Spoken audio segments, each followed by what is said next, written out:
Hello friends, welcome to our channel Random Dictation. This dictation is for the aspirants who are preparing for the SSC examination.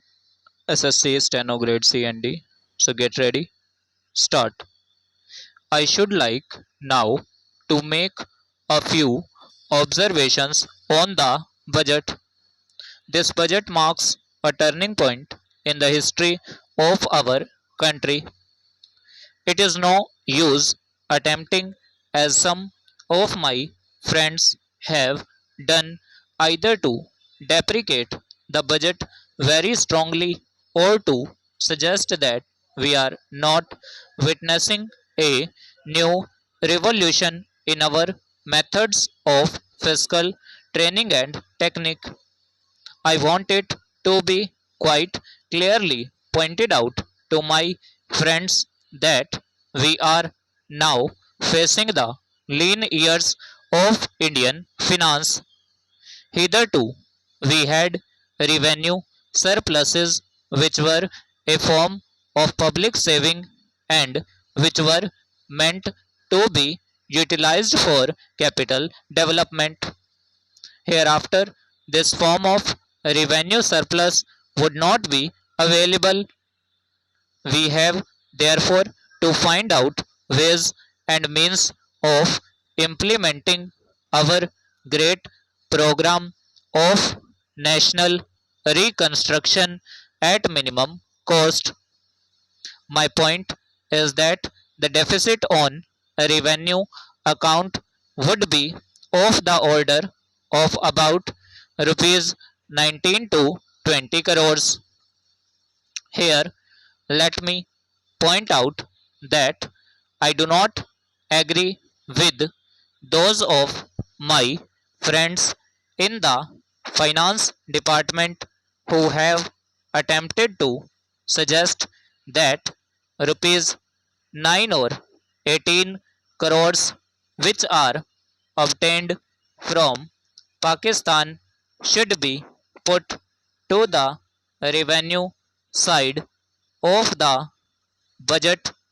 They are to be put on the capital side, but that does not seriously alter the trend of my argument. What I am suggesting is that we would have to be prepared for a deficit of a much higher order, even on the revenue side.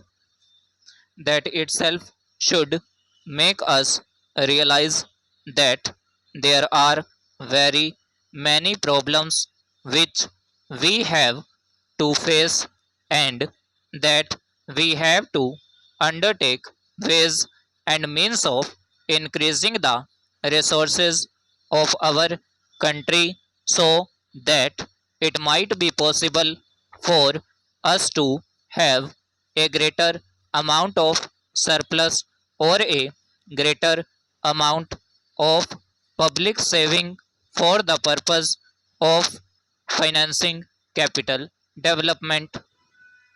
The finance minister, in the course of his speech, Mr. Deputy Minister, in the course of his speech, Mr.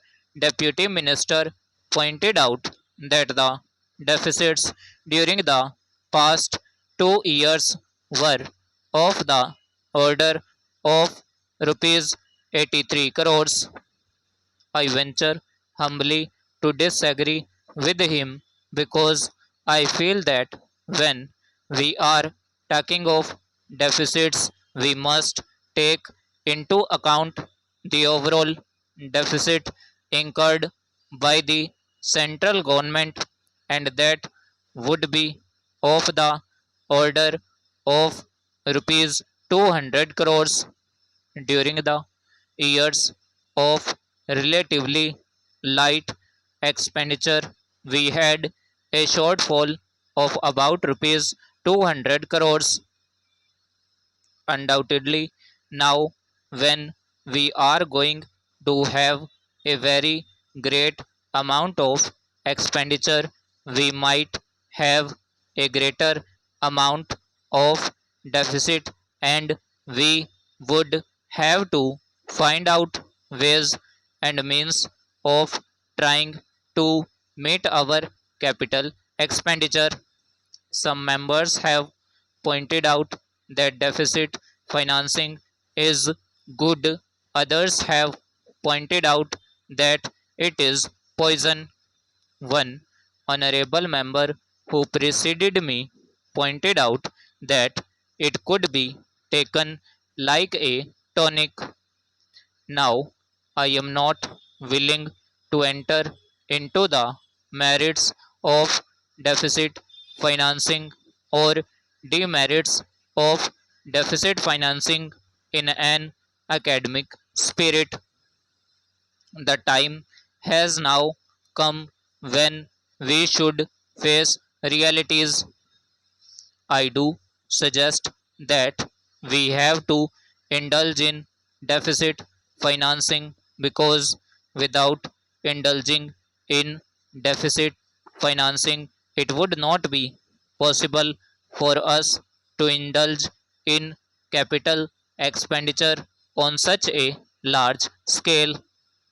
But when we are talking of the scope of deficit financing, I would like to place before the House and the Finance Minister the two great limitations which face us. The first limitation that faces us is that concerning the internal price level. The Honorable the Finance Minister referred to the cost of living.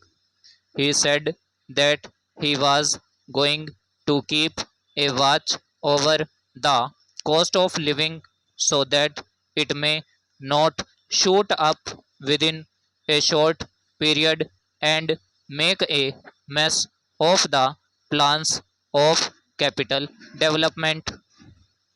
But there is another limitation which has also to be borne in mind, a limitation which has not received as much notice as it should have done in all the discussions that have taken place on deficit financing.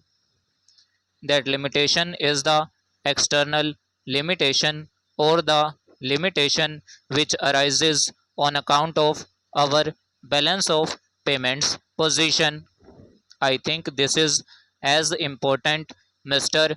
Deputy Speaker, as the internal price level, and I should like to elaborate that particular point a bit more because I feel that a time will shortly arrive when we might have either to reconsider our policy or might even have to leave the Sterling Club of which we are a member. The second serious limitation is as serious as the first. What would be the consequences of deficit financing on our balance of payments?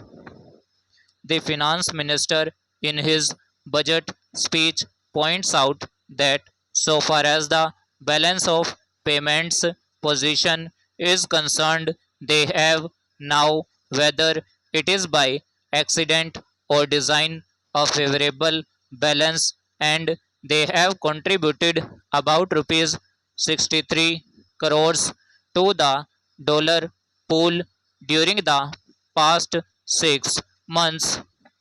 But the moment we indulge in deficit financing, we have to be prepared for worsening of our balance of payments.